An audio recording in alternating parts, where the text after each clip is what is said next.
Elon Musk एक बार ना bank corrupt होने वाला था। उसके पीछे का रीजन था कि उन्होंने सारा पैसा स्पेस एक्स में लगा दिया। उसके जो शुरू के 3 रॉकेट थे वो तो हवा में ही, दो रॉकेट्स, आई थिंक 2 रॉकेट या 3 रॉकेट हवा में ही खल्लास हो गए थे, खत्म हो गए थे, 2 या 3 शुरू के। सारा पैसा उसने बर्बाद कर दिया उसके अंदर, और वो स्पेस में पहुंचे ही नहीं, बीच पहले ही आग लग गई।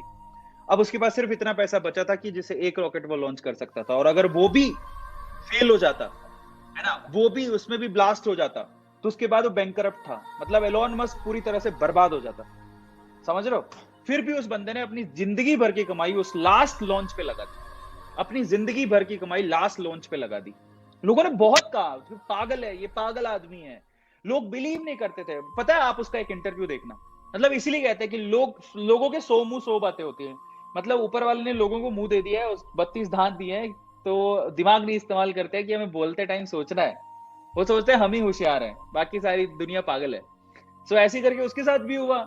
और उससे पता है, दुनिया बोलती थी चलता था उसे, लेकिन है ना, जो उसको वो बहुत मानता था, एक बंदा था, मैं नाम भूल गया हूं, बट वो एलॉन मस्क उसको बहुत मानता था। बहुत बहुत ज्यादा गुरु की तरह मानता था। मतलब ही रिस्पेक्ट हिम अ लॉट।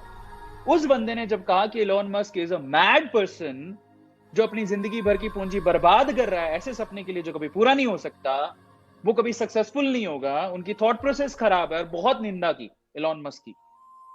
ठीक है। अब मैं आपको बताता हूं असली बात। जब ये सारा हो गया तो उसे बड़ा दुख हुआ, पर उसने कुछ बोला नहीं। फाइनली उसका जो थर्ड या फोर्थ, जिसमें उसने बहुत सारा पैसा लगा रखा था, वो सक्सेसफुल हो गया। वो पहुंच गया ऑर्बिट में। ऑर्बिट में पहुंचने के बाद भाई साहब वारे नारे हो गए, ऑर्बिट में पहुंच गया। उसके बाद नासा ने बैक किया स्पेसएक्स को, नासा ने फंड दिया, बैक किया स्पेसएक्स को। तब एलॉन मस्क के इंटरव्यूज आए, और उन इंटरव्यूज में ही वाज लिटरली क्राइंग। वो रो रहे थे, पता है आपको, वो रो रहे थे। और रोते हुए, मतलब उनकी आंखों में आंसू था। क्यों पता है? वो रोते रोते ये बोले कि मैं उस बंदे की बात करते हुए, कि मैं उस बंदे को अपना आइडल मानता था। आइडल मतलब मैं उन्हें रिस्पेक्ट से देखता था।